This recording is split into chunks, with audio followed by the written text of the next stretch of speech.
Aloha. Aloha, everybody. Listen, the look of bewilderment on my face is just that. I have been trying to do this video live on Facebook for the past 20 minutes. I promise you. I've never had this much trouble ever going live. I've probably done like a few dozen being modest live videos. I'm sorry, and I'm so distracted, but this is unfiltered, so that's just what it's going to be. So I'm just going to put it on YouTube. And so here we are. YouTube, hi. Thank you guys for listening. So I'm just going to start over. I'm so used to doing this live that, I don't know, I'm used to getting the commentary back, but I don't know, perhaps God is dealing with me in a new way today, and that's fine. So we're going to go with the flow because I have got to get this message out, obviously. Either I really need to get it out or really totally don't need to get it out because of all the distractions. And I just want to welcome all my special guests today, the flies and stuff and tropical bugs. But, okay. From the top. Aloha, ladies and gentlemen, boys and girls. This is God's Girl broadcasting from the island of Oahu, the land of paradise, sunny Waikiki in Honolulu, Hawaii. I'm so happy to have a moment to share with you today. This is another broadcast of God's Girl Unfiltered. Please tag, share, and follow. Follow me. Follow me. Follow me, yeah. And I typically do this on my Facebook Live, but I don't know. We're doing something new today, and that's fine. I'm okay with that. And I'm flexible and coachable and always ready for God to, well, not always ready for God to stretch me, but I'm trying to go with it. It's easier that way. I'm learning not to fight it. So anyway, thank you so much. Please follow me on Facebook, Paula Michelle Lockett. Also, God's Girl Entertainment, and I'll put all that in the comments or in the description. Also, Instagram, God's Girl ENT. Where else am I? I don't know because I don't even know really how to use most of it, but it's all right. I'm learning. It's all right. God love me. It's okay.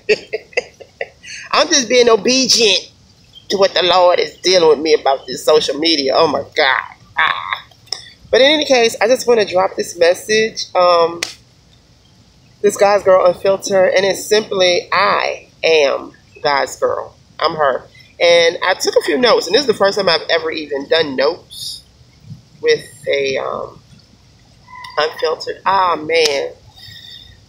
There was something I needed to read off my phone. I'm doing this video on my phone because I wanted to, you know what? I know what it says. It doesn't even matter. I am God's Girl. The doors of the church are now closed. Is the title of this little message. Turn your Bibles, the page. No, we're not going to do that today. But the Spirit of God is here. His presence is here. Why? Because I'm here and you're here. So let's roll with it. God loved me so passionately that he gave me his name. And he began to teach me how to love him. And I was looking for love, probably like most people, in all the wrong places. Looking for love, as Eddie Murphy said on on Saturday Night Live. Looking for love in all the wrong places. Looking for love in all the wrong places. When he was doing Buckwheat. Looking for love in all the wrong places. Looking for love in all the wrong faces. Because I just didn't know who I was. I didn't know who I am. Because I didn't have a father, an earthly father, to define that for me. And my mother was excellent. She did her best. But that's typically the father's job, to define who you are. And so it wasn't until I was in my late 20s until God began to define me as for who I am. And I am God's girl. I'm his. I'm his. Whatever that means. Whether daughter, sister, cousin, auntie, pastor, prophet, teacher, evangelist, whatever he desires me to be, when he desires me to be it, that's what I am. That's who I am. And he's a good, good father. I am God's girl. And he loved me so passionately and began to teach me how to love him, because I really didn't know how to love a father because I didn't have one. But after he, just showed me how to love him by showing me his love for me, then I became God's girl. He gave me his name. And that's what a man does when he loves you, when he's crazy about you. Typically when you get married, and this isn't just gender specific, but just using it in that context because this is my testimony. When he loves you, he gives you his name. And it's an honor. It's always an honor, a woman's honor and a privilege to carry the name of the man that vows to love her and makes that covenant with her. And so God did that with me, and so I carry his name. I am God's girl. And I just want to quickly just deal with this dream that I had, and then I'll build from there. I had a dream in 2012 that was just recently interpreted for me a couple months ago. I thank God for this man of God. Well, I didn't ask him if I could share his name, but I'll ask him later, and if so, I'll tag him there because his ministry is powerful. It's amazing. But in any case, I dreamed that I was in this church setting, but it was like an office building. But people have churches in an office building, and it was like a little sanctuary. And these two gentlemen, and not that it matters black or white or purple or green, but I'm telling you the dream. Anyway, these two gentlemen, they were black men, and they gave me a gun, and they had me lay across the communion table, what we so oftenly identify as the communion table. And there was this extremely large book. Most communion tables that we know about have a large Bible open on it. And so it was one of those type of settings. But it wasn't a Bible. But they had me lay across the table with the gun and basically wanted me to quote, pointing the gun at myself and wanted me to quote what was in this book. And I knew it wasn't the Bible. I didn't know exactly what it was, but I just knew it wasn't right. So I basically told him, I said, hey, I appreciate it, but I don't really feel comfortable quoting this because I like to kind of read things before I, confess it. I don't really know what it is. So just give me a minute, to kind of go over it, and then I'll get back with you. So they said, okay, and they took the gun, and then one of the gentlemen took me into a side room, and he was like, well, listen, just let us know when you're ready. We have the financials for you, and when you're ready to quote it, we'll take care of you. We got it. And I said, okay, thank you. And as I began to leave out of this space, I was walking into the hallway, and then there was a long hallway. I could see the doors at the end, and the lights just began to shut off. All the lights shut off, and then in my mind, I said to myself, oh no, they're going to try to kill me. And I began to run, and then I woke up from the dream. So I kind of had an idea what the dream meant, but I wasn't 100% until I got this interpretation about a month ago. And in a nutshell, it's basically I had been exposed to some severe demonic activity in the churches. And basically what the dream was saying, these church leaders who were upset because I had not submitted to their demonic protocol, into their system and what they wanted me to do. They wanted to use my gifts and my talents to build wealth and, prosperity for them. But, I wasn't willing to do it because just me, and I know exactly who and what churches they are. I don't know, maybe we'll expose that on another Unfiltered, but God is not leading me to do that today. But to all of you, God bless you. I'm still here. But the point is, because I would not submit to what they wanted me to submit to, I ended up receiving a curse. They put a curse on me.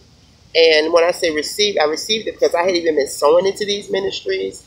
Anybody that knows me, when I lock in to an organization, I'm committed. I'm faithful to it. I've been sowing my time, talent, and treasures. So because I was sowing and making covenant with them, I had received their evil covenant, and I had received their curse without even knowing. And so basically, because I did not submit, they had basically marked me for failure, for rejection, for poverty, for sickness. And I know a lot of people that really don't want to speak this language, but I'm speaking it to you today because it's real. It's a serious situation. And I know it's not an isolated case. So it's for whoever it's for, and I pray it blesses you. So yeah, just been carrying this curse for all these years. And I always wondered. I knew it, but I didn't know it. And I was like, God, what is this? It's like every time I get into a rhythm, it's like I start expanding, I start increasing, spiritually, financially, whatever, everything. It's like the rug is just pulled from underneath me over and over again. Doors are slammed shut in my face. Like opportunities that were fluid and fluent and ready and available just become non-existent. It's like everything that I pursued just began to just crumble. And it has happened over and over again. And I was in this vicious cycle for years, several years. And people, they're laughing at me, talking about me, calling me a beggar, or she's homeless, or she's this. But I was really under a real live curse. And for real, the people that were talking all this trash about me were really the ones that implemented the curse. But they were trying to make me look crazy in front of people so that people who really did have a heart for me and for God to really help me get out of the rut, it would cause them to back off because they felt like, I was problematic or whatever they were thinking, whatever they thought. And in fact, I was because of this curse, but not because of something that I was willfully or intentionally doing. So anyway, I had even shared with a well-known apostle, I said, this is really, just really pray for me. I said, I just can't do this anymore. I'm tired. I can't keep going house to house, place to place. And I am exhausted. Like at one point I could kind of do it. It was okay. But now I just cannot.